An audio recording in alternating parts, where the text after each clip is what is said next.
Hello everybody, it's James here, Ask Dutch Anything, episode 81, and this is actually quite an anticipated episode, isn't it, Dutch? Because you're finally going to let us all know. Say, I know the story because Dutch told me at the time, but we didn't record it because you wanted to keep it to yourself, but now you're happy to tell the story of what happened to the USWA belt back in 1997, but we're going to be saving it for the main event of the show, so nobody skipping and ruin it for yourself. I won't say anything. Yeah. So, the question, questionsfordutch@gmail.com is the email you use to submit your questions to Ask Dutch Anything every single Sunday. Or, when we record it, of course. We've missed a couple recently, but we try not to, at least. And that's what everybody on this list has done as well. I'm going to start with this one from Sean, who was responsible for the NWA pulling out of TNA in 2007. Was it Dixie Carter? Was it the NWA? That's always been a shock to me. Also, is it true it was a last-minute decision, as in TNA had to handle things in quick fashion and didn't have much notice in it? So, the NWA and TNA splitting, what's the story? The person that wrote that request or that question in, he probably knows more than I do, to tell you the truth.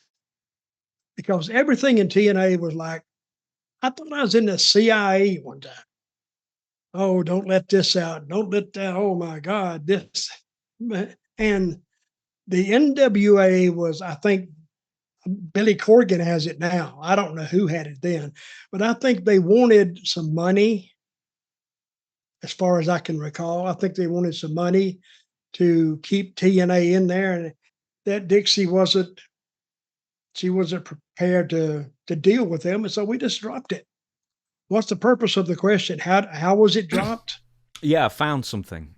I'm going to tell it you. On a blog page from the NWA were the ones who broke up the relationship, and they said, or this person on Reddit said, that NWA would rather host events in banquet halls and gyms than let Vince Russo write for them. Well, I don't know about that, but anyway, we wasn't getting anything out of the relationship at all.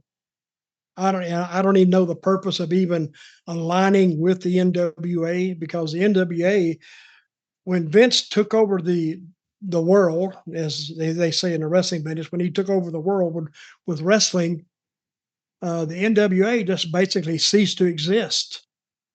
Being NWA then was like, well, I had a driver's license from Texas one time. It means nothing. So them saying TNA was an NWA affiliate or whatever they said was useless, and it didn't mean a single thing. So the original agreement was apparently 10 years and would last more like 5, but of all the different issues, I don't know if it's financial or whatnot, but there was disagreements over titles and titles being defended, how often and when and where and all that kind of thing. Because obviously they're NWA belts, so the NWA has a say in that kind of thing. But like everything else, creative and money and everything else. It wasn't working anyway.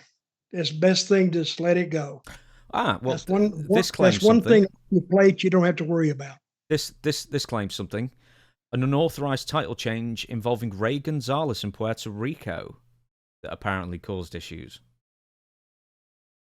When was this? Mid-2000s at some point, I guess. I can always pause and find out if you like. You can. No, well, I'm not going to. So, okay, NWA. Yeah, so what was the point in having the NWA? Was it just to get the foot in the door? But at that point, the NWA had been dead 15 years by 2002. Yeah. So, I mean, what cachet did they have, really? They were trying to bring it back, and since TNA was already an established wrestling company, they thought, I guess, I don't know whose idea this was. It wasn't mine.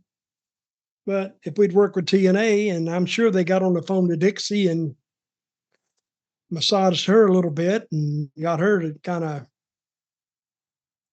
I think we were in it for a while. TNA was in it for a while, and then all of a sudden they got out. Yeah, 5 years. I don't know. Right then, Stephen from Ellesmere Port says, how did Dutch Mantell and Jerry the King Lawler come up with their loser leaves town match, and why was it on TV rather than at the Mid-South Coliseum or wherever else? Loser leave town match on TV. That was the last match not the last match we had. It was in the middle of since it was going to end with a big smoz anyway, it didn't mean anything. But we had the angle going, and I think we set a record viewership that day because we had an interview. I either interrupted or Lawler interrupted, and we had words back and forth. And I think I brought it up. I said, "Hey, let's end it right here. We'll end it right here. You get in the ring, I'll get in the ring. Lance, you announce. But hey, let's put a step up. Not only is the belt at stake, but the loser leave town. You got to leave the." And he agreed. Now they get something they didn't knew they were. It was made right then. So the people are getting something that they just heard about when I just said it. That's the first. And as long as he'd agreed to it, of course he agreed to it, and we had this match, and he really ended up. I think I was turning full heel at this point, and then we had a match, and then of course they DQ'd it or whatever we did. I mean, rules was we didn't worry about rules in Memphis, and so we ended up beating up Lawler. But I had come out and said, "Lawler, listen, what are we doing? What are we doing, brother?" I said, "We used to be friends, and now all of a sudden Jimmy Hart has us fighting, and the First Family has us fighting." I said, "Lawler, you know what we need to be doing? We need to be teaming up and taking on Jimmy Hart and his gang of misfits or whatever." And the people like that. They said, "Yeah, why don't you team up?" The little studio audience. So I got a reaction there, and I said, "Hey, Lawler, all you got to do is come out here, and now we'll shake hands, and now we'll issue the challenge to them right away." And Lawler come out, and of course, he didn't jump right into it. He said, "Hey, wait a minute. You're telling me that you and me need to team up?" And the crowd was getting behind it now. They can see it coming. Not what was going to happen, but they wanted us to team up and take on Jimmy Hart. Yeah, I'll do it if you'll do it, Lawler. And here's the hand. I put my hand out, and he shook it. And right when he turned to go back in the ring, I hit him in the head with the belt, the back, rode him in the ring. I think I pinned him 1, 2, 3. And then he got up, and then all the First Family came in, and we just beat the living crap out of him. So it looked like a setup, and which I guess it was, but it looked like all of a sudden we just made it up on the spot, I think. But it got over big time. I think we set a viewership record that day. Yeah, I was going to And you ask. know, So Memphis had strong ratings anyway. I mean, they would do a 20 something rating sometimes on a Saturday morning. And 11 o'clock was a great time for wrestling because people had time to get up, and they've had a few more hours in the bed than what they usually get. And they get up and they just turn wrestling on. And you could set your clock by the time it come on, it'd be straight up 11, boom, 11 o'clock. So, but it was and the loser leave was just part of the angle to get people to watch it. how long was? And we didn't really infer anything that we didn't deliver on TV. But the main thing they're going to deliver, they're going to remember, is how it ended. And we continued another, I don't know, 3 or 4 weeks after there, but that was a different angle than the first one. So loser leaves town. Jerry Lawler versus Dutch Mantell ends up in a no contest. Yep. So Well, that, so no, we have to have some way to end it. So I guess I actually pinned him, but they didn't count it because it was a no contest because people were joining in. Listen, it's Memphis. So make up whatever you want. I'll agree with. You would. I'm just trying to look at the next match afterwards. Dutch Mantell defeats Jerry Lawler for the AWA Southern Heavyweight title, and that was in the Mid-South Coliseum. That was 2 days after as well. So that was the Monday after, obviously, the Saturday morning taping. Okay, the AWA is where? Minneapolis, which is always weird how the AWA had an Southern association title. for a while. Yeah, the Southern version. Yeah. So we'll get to that in a little bit. Yeah, I think we should do. Definitely. In fact, we should watch that through. Just because I'm on a temporary setup at the moment, I can't do it, but we should watch that through one day. It's on YouTube. Okay. Who told you? It's actually pretty good. It's a pretty good little deal, really. Yeah, I was going to ask actually with Lawler. You know that he lost to loser. I think I'm right in saying he lost to loser leave town like a few years later. I can't remember if it's Tommy Rich or whoever it might have been. And he was meant to be gone for like 3 months. But because at the time, like Memphis and all ratings everywhere were dying, it went from 3 months to about 2 weeks, and he came back. Just because without Lawler, just the ratings were dying without him.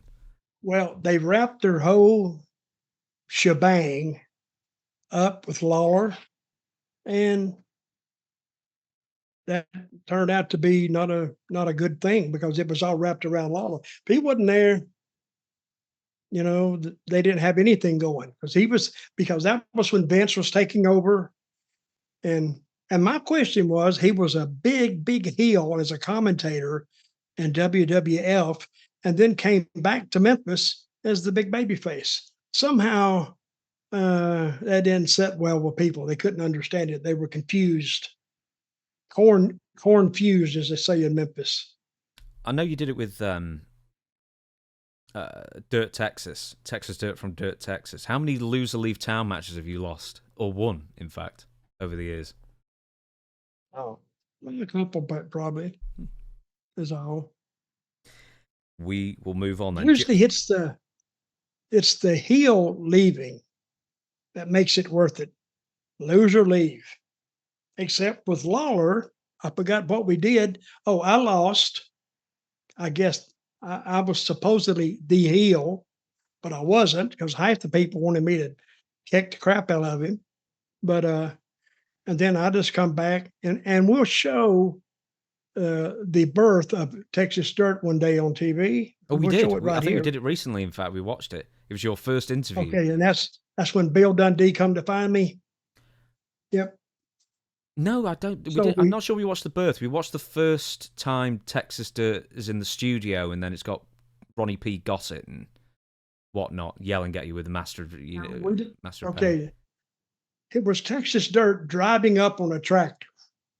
No, we haven't seen that, and I promise you we will. So everybody, email in and remind. That's what resonated with the fans, is because Bill Dundee got a message. Come, we got something. You got to come see it. And he said he had gone to Texas, and all of a sudden he was out there with Jerry Jarrett's cousin or the driver, and he turned out to be a referee later on. And here come, he said, oh, and Dundee was the announcer, and he said, I'm out here to meet this new guy, this Texas Dirt guy. I don't know who it is. Blah, blah, blah. And all of a sudden, here I come up driving on a tractor with the mask on, the mustache sticking out of it. And I think Dundee brought up, he said, you look like Dutch Mantell. I said, oh, no, I'm not. As a different voice. No, I'm not Dutch Mantell now. He's back over there and blah, blah. He's back in a house back in there. He's refusing to come out. But everybody knew it was me. And that was part of the magic of it. Here I was trying to scam my way back in. And it was good. It was actually fun to do too. And everybody knew it was me.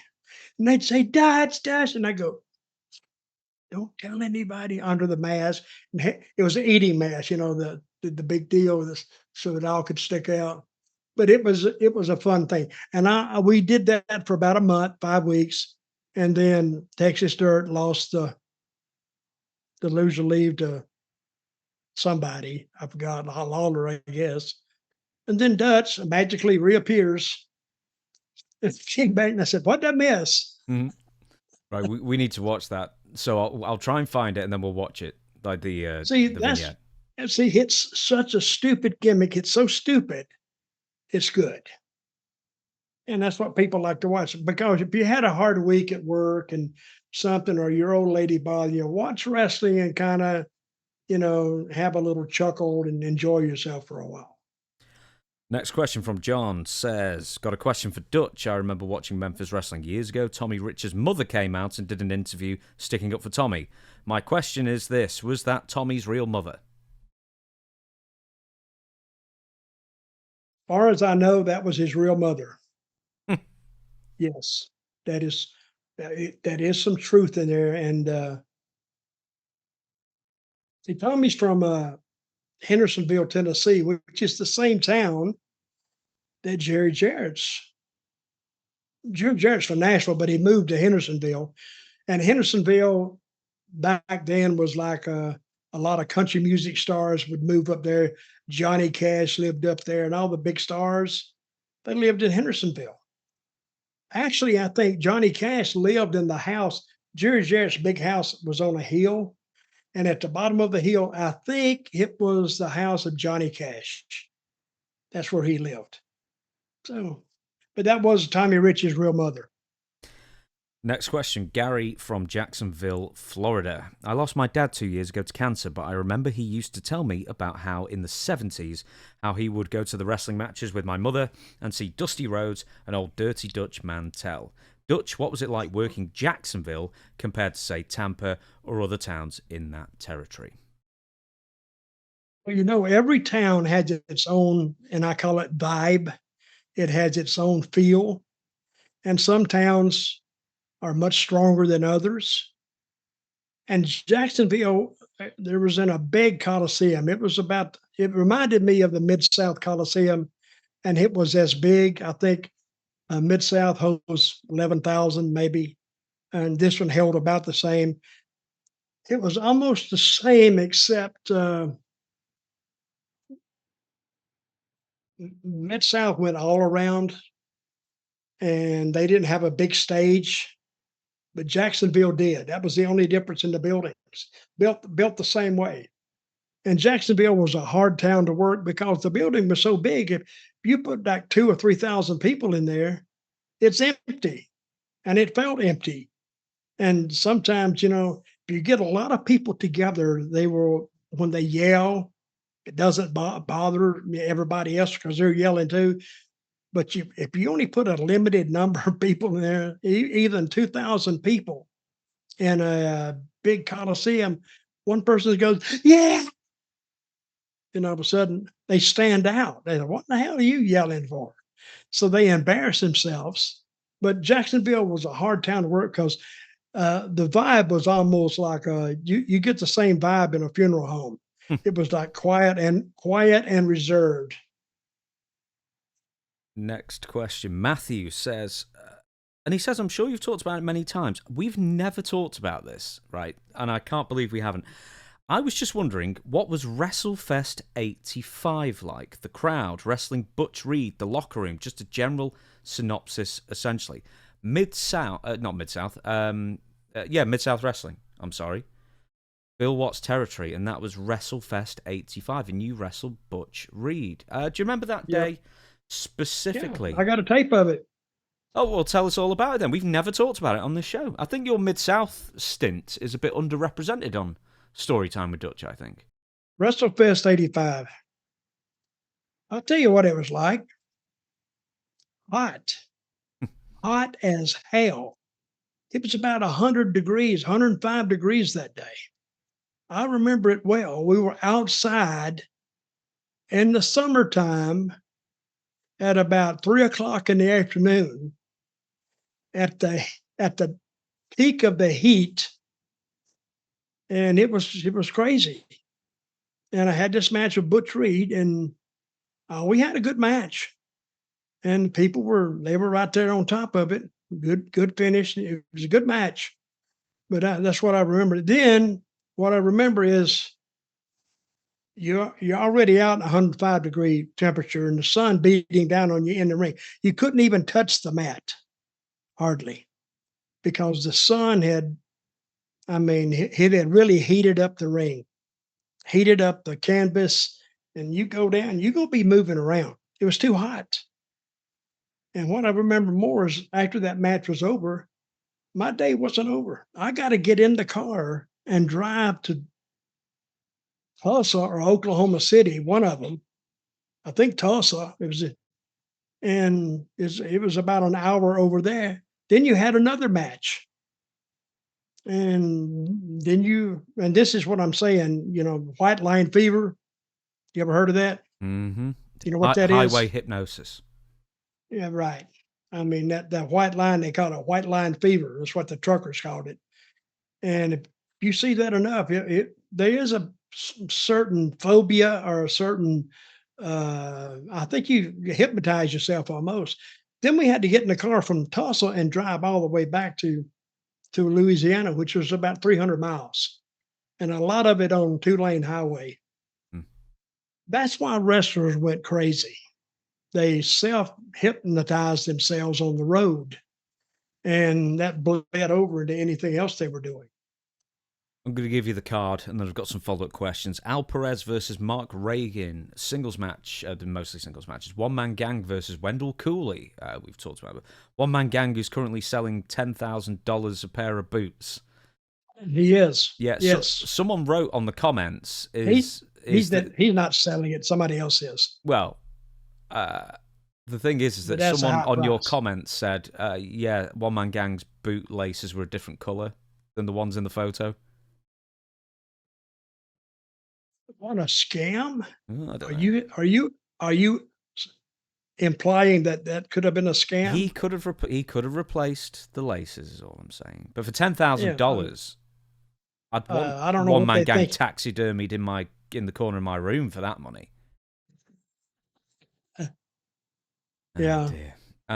That's too much. Next up, Nord the Barbarian versus Brickhouse Brown, your favourite. Eddie Gilbert and Jerry Gray versus the Fantastics. I don't know if Jerry Gray is ever going to come up as a name on this show again, but Jerry Gray, anything to mention of him? Jerry Gray. He was around a while. I saw him in a couple of places. Saw him in Mid-South, and he came to Memphis, I think, Jerry Gray. Hmm. And I couldn't tell you anything more about him, but I met him. Jake Roberts versus Ted DiBiase. Dutch Mantell versus Butch Reed. Kamala Kareem Mohammed and Skandor Akbar versus Bill Watts, Dick Murdoch, and Jim Duggan. And I've lost my place. Semi-main Bill Watts in event. that match? I'm sorry? Was Bill Watts in that match? Yep. And the semi-main I wonder Mid-South who North went over. American. I should know this. I'll tell you in a second. Do you remember who the champion was? It was the name of a wrestler called the Champion. I don't know. I know the Champ is the masked wrestler named the Champ. Yeah. Do you remember who it was? Valesco, I think. If it's the right one. Oh, no. No, I know who you mean. No, this is the Champion was played by Moondog Rex in Mid-South. Didn't tell you that. Well, anyway, Wahoo McDaniel beat him, and then in the main event, it's Ric Flair and Dusty Rhodes. So there you go, WrestleFest 85. Do you remember what your payoff was for this? Well, I can look back. It wasn't what everybody expected. You know who got all that money? Flair and Dusty, by any chance? Was Flair on it? Ric Flair and Dusty Rhodes, yeah, main event. Oh, yeah, they got the money. See, Flair, the booking office of the NWA, they got, I forgot what it was, 15% of, I'm pretty sure 15% of the net. So if you took the net out, there were a lot of people there. But they never told, and I wonder why, they never told the talent what the house was. Because they assumed, I think, that one of them may have had a calculator and went 10% of, or 15% of, and they would assume a house. The old joke was, you say to the promoter, that's a good house here tonight. He said, oh, yeah, but there's a lot of free tickets out there. Really? I didn't know that. Oh, yeah, a lot of us. Well, you're not paying customers. But so we never knew. And so I would say the payoff wasn't that good. The show wasn't at the Superdome. This was at Skelly Stadium in Tulsa, Oklahoma. Yeah. Superdome in New Orleans. Oh yeah. It was in Oklahoma in the stadium. I think one was a racetrack. I think that's where it was. And so they set it up but I do remember it was hotter than hotter than hell that day. Was this the only Super show that you were on in Mid South at the time, or did you do a Superdome show? Oh, we went to the dome Hmm. a couple of times, and I got a picture of me and Ric Flair standing in the back. Oh, is that where it's from? It was you and Yeah, Flair that's and where who it's from. else? There's a third person. Was Dr. it Death? Dr. Death or Yeah, I think it's Dr. DiBiase? Death. I think it's Dr. Death, yeah. Okay, and I think that it was just you had some standards back there, like some gates, and we were just leaning on them, looking at whatever's going on. But that Superdome, you talk about, I don't know how many people there. I'm assuming 10,000, let's say, but 10,000 people in the Superdome, it looks empty.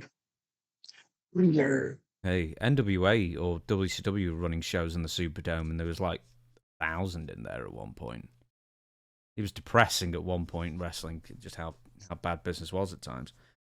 Right. That's what I told TNA one time. I said, "You guys don't need to be running these big coliseums." What do you mean? I said, "You need to run something you could actually kind of halfway sell out, because so you don't got to move a whole section in front of the camera." Hey, AEW, I mean, what took them like 2 years to learn that lesson. And now the shows look much better for it. Or to put the people in front of the camera. Who wouldn't know that? I don't know. Now, Matthew, a different Matthew, writes in and says, during WWF's New Generation era, they did tours in the Middle East, most notably in Kuwait in 1996 and 1997, followed by house shows in Bahrain and Oman, months after Vader famously snatched Bassem al-Othman by the tie and threatened to kick his ass on Good Morning Kuwait, that got wrestling banned in Kuwait until 2009. This incident led Vader being under house arrest. This also led Gerald Briscoe planning to smuggle Vader back to the US. How are you going to smuggle Vader, like under a blanket? He's massive. Oh, put him in a suitcase, put him in a bag, and just say, "Ooh, here we go. Take him on." The question is, were you approached to go to Kuwait in 1996 when you were managing Bradshaw? And if so, would you have volunteered to go? Oh, no. Listen, for some reason, that Middle East has always not is not always been on my places to go visit. I didn't want it because I think just the area of the world. I just didn't want to go there. And they didn't approach me about going anywhere. Saudi Arabia, I don't even know if I wanted to go there, especially not at the time.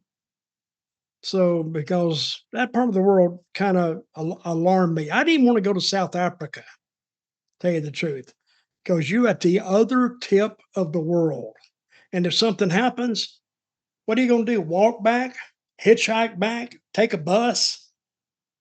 If you couldn't fly back, I don't know. So You went to India, though. no, they didn't. They didn't approach me to go anywhere. Did you go to Maybe India with the home, go home. WWF, or did you only go with TNA or Rinka King? What's this? India? Yeah, when you went to India, did you go with the WWF or just later No, on? I went with TNA Yeah. and Rinka King. That's the way they said it, I guess. We shall move. Oh, we need to watch Rinka King when Scott Steiner scares all the audience. But that future episode, but if someone can email in so we don't forget as well. Right, next question. Chad for Omaha, Nebraska. My question is, did you ever see a non-televised match in person that you thought this was one of the best matches ever in wrestling, and it's crazy no one else will ever get to see it? Thanks. I've been in a lot of them. A lot of those towns we used to go to, say it's a high school gym, say it seats 2,000 people. They put 2,200 in there. The crowd was live. I mean, they were hot. All you'd have to do is touch a guy, they'd go crazy. Over what? I don't know. But yeah, I'm thinking, and we never really videotaped any of those towns. I don't know why. See, if you're going to have a sellout, say it seats 2,000 people, if you have an advance of 600, 700, and you go three times past that, that's what you're going to have. Because then you have people just show up and then just curiosity if you advertise it right. So they had to know that they were going to have a good house in there, a good crowd. But they just never saw a need to tape any of those shows. This was before the days that uh, you could sell those tapes. Before that became and since you was trying to sell it to, we didn't even know about syndication in those days, other than local syndication. We didn't know about the other countries, and I'm sure if we'd known that, we'd have been taping all the time just to get a video library that if you wanted to put stuff together, you could. But yeah, a lot of those shows. Now I'm not going to say which ones because there's too many to remember. But a lot of those shows, if you only go to say a town once every 5 years, 10 years, well, yeah, if it comes to the town, yeah, it's like the carnival coming to town, so you'll go see it. Next question, Chris from Columbia, Tennessee. Mule capital of the world. Does Dutch have any memories of working here at Columbia Central High School? It's been around since the late 70s, early 80s, about an hour south of Nashville on Interstate 65. Do I have any memories about it? Mm-hmm. Yeah, I guess. I hated to go to Columbia Why? because this was the process back in the days. The first time you run the town, it does well because it hadn't been there in a while. So they say, "Hey, we need to go back there." Okay, we go back there.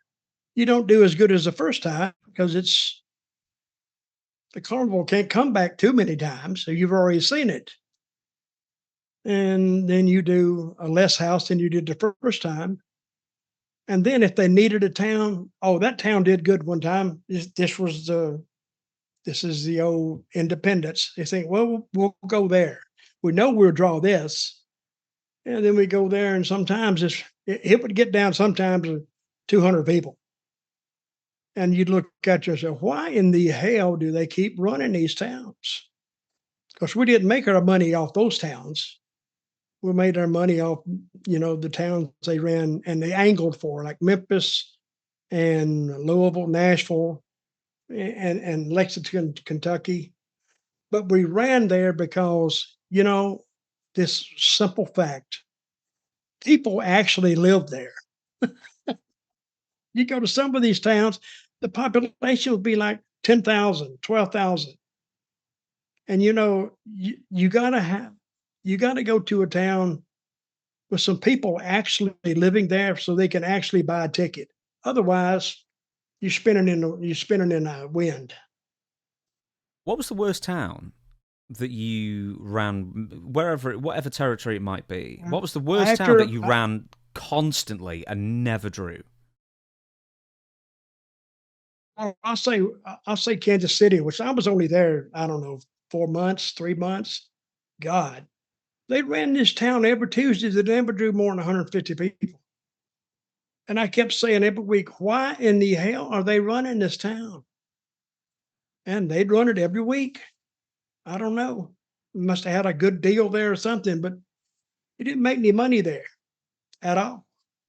So, and that leads to a bad morale. If the WWE goes to a town and it does 5,000 people, guess what? It's gone.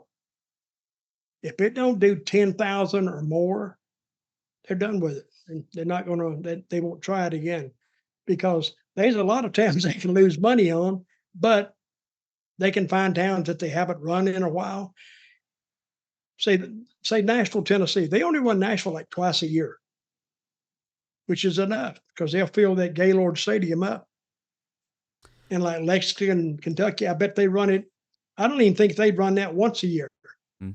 They might run it once every 2 years, and they do 20,000 people. That big Rupp Arena there. In So I don't know Memphis. where they find these down. We used to say this is what they do. They take a dart Hmm. in their hands and they sit back, take a sip of whiskey, put the blindfold on, and throw it at the map. And wherever it lands, that's where that's where they run a show. Because What it was made sense to me. I don't know where they found these towns. what was the worst attended town that you ran at least semi-consistently in the Memphis territory? What was the town that drew the least? Yeah, but just like Jarrett just insisted we run this town. What was just the worst town to run in the Memphis territory, over the long term, that never seemed to bring in the people? Well, Eddie Marlin was his father-in-law. Hmm. So if Eddie wanted to run it, Jerry didn't care because he was just paying off the house. So if there was any money to be made up, then Eddie would have to do that. But yeah, but a couple of losses in a town, even Eddie would pull out. Say, I'm not doing this anymore. I'll stay home. And you're probably better staying home anyway. What was a bad crowd in Memphis then? Let's say 81, 82 when it was rock and rolling there. What would a bad crowd be considered? 2,000? So in 81, 82, we were rocking. Had me and Lawler going, the Fabs were there, the rock and roll was there, the Moondogs was there, I forgot who Paul Heyman was in, but then he was gone. But Jimmy Hart, he kept changing up, and Jimmy Hart had a lot of heat. Baby faces were over. Yeah, we'd go to some towns and we would turn them away at some of the high school gyms. They'd turn them away, and the high school gym would seat maybe 1,500, 2,000. Turn them away, and boy, they hated that. They would try to figure a way to get them in the building some way. I've seen them. You couldn't move in buildings, and especially in the summertime, it was so hot in there. So many people, and it was such a hot day outside. No air conditioning. People were passing out, and so they would take them out, and they would recover.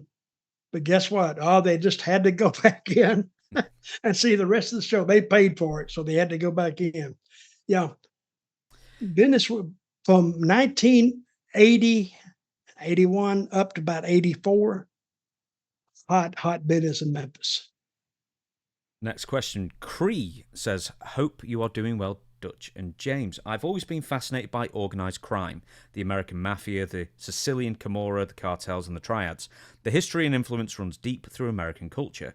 My question is, throughout your decades within the wrestling industry, both as a performer and booker, did you ever come across any unsavoury individuals? Maybe know of any situations where promotions, events or owners were leaned upon, extorted or threatened? Just any involvement between a criminal organisation and a wrestling promotion or otherwise. So this is you personally, and we've talked about the triads before. No, the Yakuza, I'm sorry, in Japan. We've talked about it in the previous video. But in American wrestling, any crime or mafia influence that you know of? Well, the mafia is in the business of making money. So they didn't go to Memphis then? Which is an automatic turnoff to wrestling. Say, we need to make some money. Oh, don't go into wrestling. No, not really. You saying about meeting the unsavory characters? Yeah, weren't they Most of mostly those- wrestling? Yes, they were most of the wrestlers that were unsavory. Now, I met a lot of good people in wrestling. No, I don't think organized crime wanted to try on wrestling to see what they could do with it, because now Larry Burton, which we would talk about. Oh, we're going a to little talk bit, about it in a minute. Oh, yes. I think he was involved in it because, and we'll cover him in just a second, but I think he was covered up in it. So, just in case you don't know, Cree, the Japanese mafia were very, very heavily involved in various Yes. Japanese promotions. I mean, I think it nearly brought down Yes. the industry at one point. how close they were. They used to sit ringside. I've done an interview with Scott Norton. I think 2 interviews with Scott Norton, but one of them he talks about Japanese mafia at length, actually, and probably a couple of other interviews as well. But they would extort promoters. They would go around local businesses, force them to buy so many tickets, and then if they didn't sell the tickets, then those small business owners would have to eat the cost, that kind of thing. So yeah, in Japan especially, there's huge mafia influence in wrestling, but as best I know, nowhere else. Wonder Unless does we're talking about Dino Giant Bravo. Baba, I wonder does Giant Baba know any of them? He's dead now, so I mean, can't ask him. Who was the other big guy in the other company? What was Inoki. his name? Antonio Inoki. Inoki. I wonder does he know any? Well, He was like a state senator one time. Yeah, he was hugely influential in politics, and he wasn't the only wrestler in Japan as well. I think Hiroshi Hase, and who's the deathmatch guy? FMW. Onita was. A couple of other wrestlers. Wait a minute. Onita was in the government? Yeah. He was fired from what I don't know what the position was. He's the one who knocked me out with that spinning heel kick. No. That's not Onita. Who's the guy? Oh, I've forgotten his name. In UWF though. Yeah. I'm trying to think. I had 2 of them. I was with 2 guys in Puerto Rico. Onita was one of them. Onita started the offshoot group, right? Yeah, the crazy stuff. FMW, yeah. Yeah, he started that. So, but the other guy was what was he called? You said his name. I didn't. I can't remember it. It's just one sec. Let me just pause. I'll find out. Akira Maeda, who's bugging me because we spoke about him before. That's the guy you wrestled and who knocked you out. Okay. So anyway, I've got to tell you. So Onita was fired from wherever in the Japanese diet he was, or whatever government job or elected official job he was, for organising a threesome on government property, and it was found out. So they got rid of him. Okay, which one was in the government?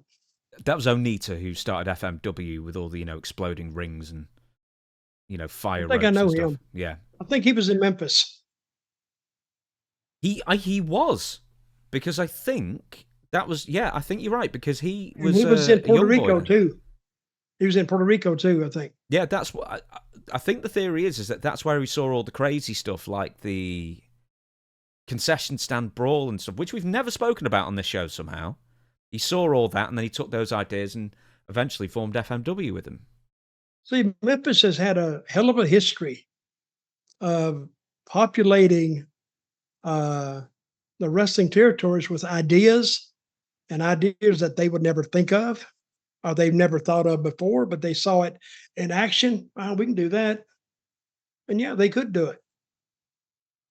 We definitely need to do a watch along of one of the various concession stand brawls, which I don't think you were ever in one, were you? No, but I know because it was Honky Tonk Man, or was Wayne Farris, and they've done it. They've done it 2 or 3 times. Yeah, but they kept going back to it. They kept, because of the lack of creativity, they kept going back to it. Mustard everywhere. And yes, there was, and he was in a building that actually improved the building after the brawl. After the ketchup was on the floor and the mustard was on the floor and all that, it actually improved the building. It was a terrible building. It used to be like a chicken coop or something. And then, can you imagine turning it into a wrestling arena? It was old as I bet it was 60. I bet it was 60 years old then. It's not still around, is it? No, I'm sure they'd torn that thing down unless it fell down on its own. It was almost ready to fall down on its own. Hey, Tupelo, Mississippi's where I almost got in a fight with a cop in the dressing room. Right. I'll tell that story another time. So, right, email in, please, somebody. Right, so we had a couple of different things in the show. I will forget unless you email. We both forgot about the belt story that we're gonna that Dutch is gonna talk about. It went to the point to where we was ready to go out the door, and I'll stop it there. Yeah. Ooh, right, okay, that's a good tease for next week then. Right, okay, here it is. Here's the main event of the show. You saved a good amount of time for it as well. We gave it to George because your pal George, who emails you occasionally, among many people who emailed him. Don't forget to tell the story about the belt this week. So we haven't. And I'll set the scene for everybody very briefly. USWA, 1997. The promotion was sold by Jerry Jarrett and Jerry Lawler, whoever else had points in it, I guess, to somebody who is portraying himself as a man called Larry Burton, or Bertrand, or whatever his name was. It wasn't his real name. And just before we talk about this, Dutch, was it basically con men selling a business to con men? Was it just everyone's conning everyone out at this point? Well, I never really understood how Jerry Jarrett had always he had more or less just gotten out of the wrestling profession. I think he turned it over to Lawler, which is like turning it over to somebody who won't pay attention to it. Lawler, he's got a great head, but he's got to concentrate on it, and he don't want to do that. He don't want to concentrate on it. But somehow he knew Larry Burton somehow, some way. And Larry Burton says, wait, we need to buy that territory and resell it. So I guess Lawler agreed to it. I'm just putting my steps to it. So all of a sudden, Memphis was taken over by this new group out of Cleveland, Ohio, I think. I think that's where they were from. And so this Larry Burton came in like he knows wrestling, and somehow he had heard that I'd booked Puerto Rico and did pretty good there. So he wanted me to book it because Lana said, I'm not booking it because it'd just take too much time. I don't want to devote that much time. I just want my money and I want to get out. I want to move out of it. So he ended up selling Memphis to a group, from what I understand, out of Cleveland, Ohio. And he sold it to like an investment group. And a couple of them are lawyers, a couple of them were doctors and dentists and, people with some money that they wanted to invest in. So, and that's why Burton bought it first. Yeah, let me he wanted to. Let me correct slightly. So Lawler gets together. This is from Reddit, by the way. So whatever. Lawler gets together with conman Larry Burton to purchase Jerry Jarrett's half. Yeah, say conman. It does actually say that on there. But it's a Reddit post anyway. To purchase Jerry Jarrett's half of the USWA, to then sell it at an inflated cost to Mark Selker under the guise that the promotion is a national promotion based on their syndication deal that is worth millions of dollars. Of course, the USWA in 1997 was dead. I mean, USWA since 1990 or 89 had been pretty much dead. It's amazing that they managed to last that long. But that is what happened. So Lawler and someone called Larry Burton, or his real name might be Larry Bertram, or another name, who knows, then conspired to sell it to Mark Selker. I didn't know him about, 3 months, 4 months, maybe. But he had 2 or 3 names within those 3 or 4 months. And so I said, listen, I'll do it for this. And I give him a figure, and it wasn't even a big figure. Let's say I said, I'll do it for $1,000 a week because we're only going to do 3 shows, 4 shows a week. And I wasn't going to go to all of them. So he agreed to it. So, but then he keeps coming up with ideas. And then we get into an argument. I swear to God, I have never cussed a man or been cussed by a man and called every name in the book an SOB, an MFer, a no good, sucking, whatever you can come up with. It was just cuss word after cuss word.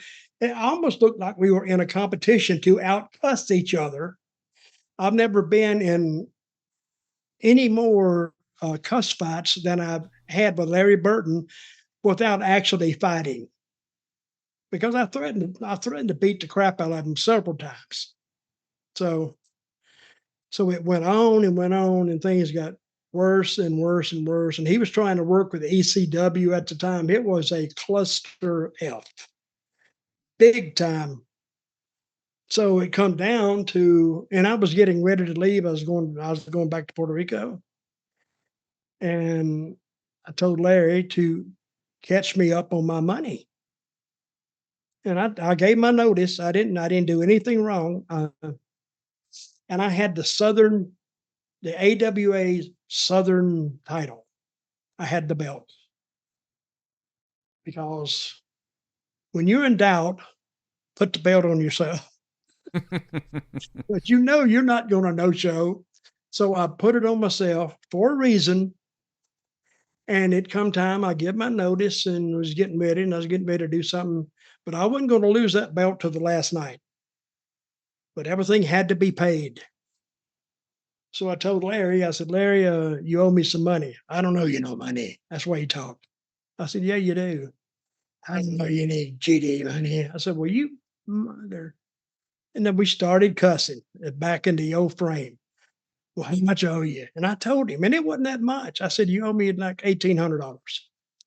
I don't know your $1,800. He was arguing over the figure now. After he says, I don't owe you any money to the figure, now I don't owe you that much. So he kind of admitted he owed me money. And I said, listen, pay me my money, and then we'll just split, happily. You go your way and I'll go mine. Well, Paul wants that belt back. I said, he does.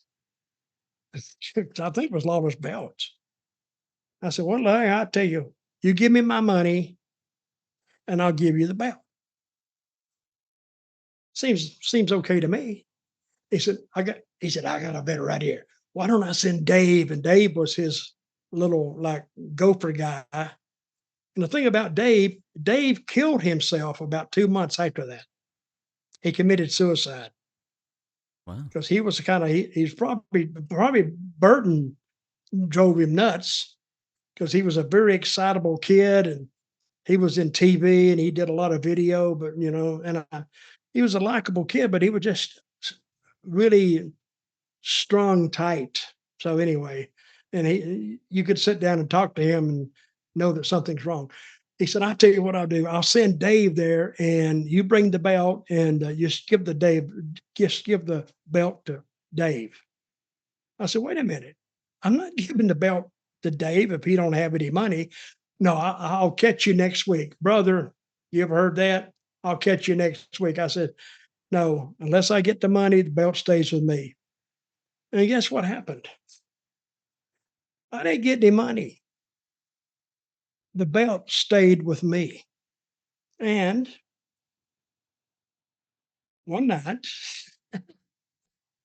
I'm getting ready to go to Puerto Rico, and I made a call to this very well-known belt collector.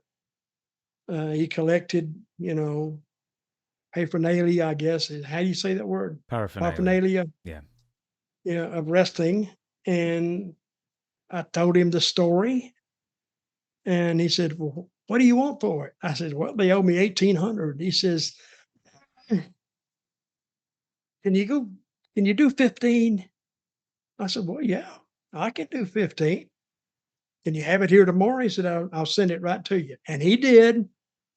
And then that belt left my hands, and it went to the unknown buyer. And I'm not at liberty to say right now who that buyer was. Oh, I thought you But were. I thought that was the big no, lead up. Well, could I get sued for this? 30 years ago. It was nearly 30 years ago. I'm sure any statute of limitations has long since They have expired. they have a special law in Tennessee. It doesn't have a cutoff. They don't have a special cutoff point for anything wrestling related. But you want me to say it? I think if it's happened nearly 30 years ago, I don't think there's going to be any comebacks. How old was Larry Burton Bertram? I mean, I think he's dead. Right, well, who's going to sue you then? No one can sue you. I don't know. Right, no one's going to sue you. It's Okay. nearly 30 years ago. let me call my attorney. Hey, Larry. I was Larry Burton. That's Larry Burton, my attorney.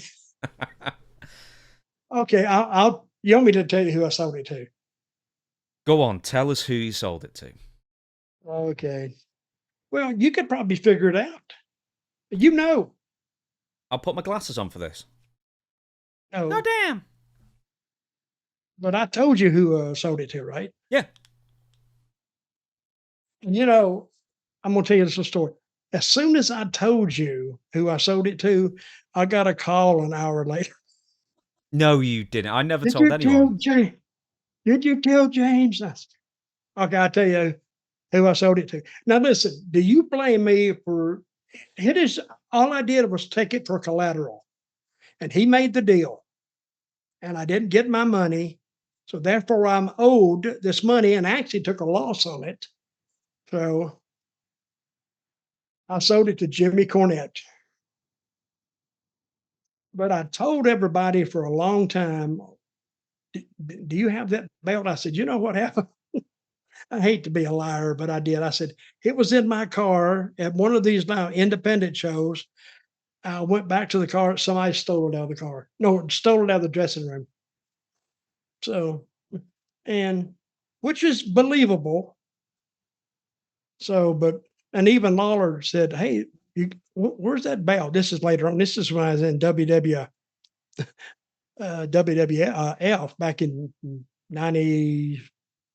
No, it would have been after. It would have been Zeb Coulter days if it was after. No, it wasn't Zeb Coulter days. Oh, well, yeah, but you left WWF in '96, so this was after that. So it would have been after the fact. It was after the fact, yeah. And I says, I'll bring it tomorrow, knowing full well I wasn't going to be there tomorrow. And I didn't see Lawler again for about 3 years. But hey, if you owe somebody money, you got to take care of your debts. I didn't run up and down the road for nothing. The gas wasn't free, the car wasn't free. So, and that's the story. So if anybody, and I don't even think Cornette has that belt now. I don't know where that belt is. Okay, right. So Jim still does, a fan writing thing, answering fan questions like we do. I mean, he was doing it first, obviously. Somebody, and by somebody, I mean everybody, can everybody write into Jim Cornette and see if he's still got the belt after all this time and say that Dutch Mantell has finally admitted that Jim Cornette stooged you off, that you were the mystery. That's the wrestling. He stooged you off. You've been handling stolen goods. But I think Jimmy did tell me somebody stole it from him. So. No. Was it Larry? Hey, check Larry Burton, see if he's still alive. Well, no, that's not even his real name. What am I supposed to search for? DB Cooper? Look up Larry Burton. I'll look it up here, by God. Okay, well, I'll tell you what, look it up there, but I've got a follow-up question for you, Dutch. On the same Reddit post, I'll get to the rest of it. Who was Mark Selker? Did you ever meet Mark Selker? No. All right. Okay. He's a lawyer. Is what he is. So he was the purchaser. Yeah, he sold. And wouldn't he check this out before he bought that? You would think. So that shows you how Burton, how good a salesman he is. It must be. I'm gonna read you one more thing. So Selker closed the promotion down soon after he bought it, realizing that that it had no talent, and you'd left with the belt. And anyway, so Selker closes the promotion down and sues. A belt is like the easiest thing to get. You could get a lot easier than you can get talent. Yeah, it was $1,500, I guess. Anyway, he closes the promotion down, USWA, sues Jerry Lawler and Larry Burton, or whatever name he was going under. Lawler blames the entire thing on Burton, and the jury convicted Burton and let Jerry Lawler walk free simply because they liked him more. I believe it. Hey, 20 years on top, man. In Memphis, that'll do it for you. Oh, yeah, well, it means something. I don't think they could convict Lawler in those days of murder. Somebody saw him shoot somebody. Hey, well, they tried to convict him on a few things that he got away with. So, there's another one. Well, he played him like a fiddle and played him well. Yeah, absolutely. So, Right, well, there you go. That is the story, finally, of the USWA or whatever the belt was called. Well, you called it the AWA Southern Heavyweight title. Was it the same belt, yeah, basically? AWA Southern Heavyweight. I don't know. That's what they called it. But nice belt though. Wherever it is. And I wherever it is, and may it rest in peace. So, but hey, I'm not the only one who ever took a belt from a promotion for non-payment. You know who else did it, Memphis? No? Snowman. Yeah. Didn't he He pawn it? didn't pay him either. Didn't And didn't he give it to a pawn shop in like 89 or 90 or something like that? Yeah, he pawned it for like $100 or something. And Yeah. he didn't pay it back. Yeah, And, did he not have Jim Cornette's number? He could have got a lot more. if anybody knew anything about belts, they could have made a lot more than $100 off of it. Yeah, absolutely. Right, there you go. That's the untold story. So hopefully that lived up to the billing. Story has remained hidden for decades. Do you think that Jim has actually got it in a glass case somewhere in his attic or something? And he just told people that he doesn't Have you have ever it? seen that layout he has? It's huge, isn't it? He's got 2 rows of just tapes and those belts, and he deals in that all the time. Mm. So, Hey, if but you're a wrestling anyway, fan, hey, if there's no way. anybody wants to contact me directly for anything, hopefully there's some money involved. Yeah, it's Jim Dirty Cornette Dutchman. at jimcornette.com if you want to contact us. Yeah, Dirty Dutch Mantell at gmail.com. .com. Yeah, no, that's Awesome .com. Kong's email.